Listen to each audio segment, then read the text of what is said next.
నిజామాబాద్ జిల్లాలో సర్వాయి పాపన్న గౌడ్ జయంతి వేడుకలను ఘనంగా నిర్వహించారు. సర్వాయి పాపన్న గౌడ్ కనపర్చిన పోరాట తెగువ అనన్య సామాన్యమైనదని ఎమ్మెల్యే సుదర్శన్ రెడ్డి కొనియాడారు. దౌర్జన్యాలు అణిచివేతలకు వ్యతిరేకంగా శమరశంఖం పూరించిన ధీశాలి సర్వాయి పాపన్న మహారాజ్ అని అన్నారు. మూడు శతాబ్దాలు దాటిపోయింది. గత శతాబ్దంలో ఇదే ఆత్మగౌరవం, నేను ఆత్మగౌరవం నుంచే మాట్లాడవచ్చు.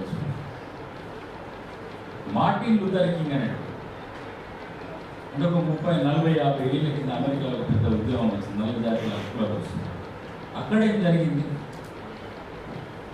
రోజా పార్క్స్ అనే ఒక నల్ల జాతీయురాల్ని బస్సులో ఎక్కితే తెల్లవాళ్ళు ఆమె దించేసిన బస్సులో ఎక్కడానికి సీట్లో కూర్చోడానికి వీల్లేదు.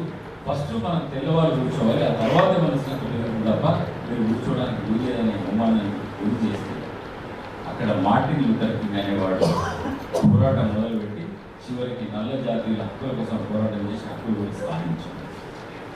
పెరియ రామస్వామి అనేవాడు కూడా గౌరవపరుస్తుండే, అయినా కూడా ఆత్మగౌరవం కోసం పోరాటం చేస్తే ఇవాళ తమిళనాడు ఎప్పటికి కూడా అక్కడ బహుజన్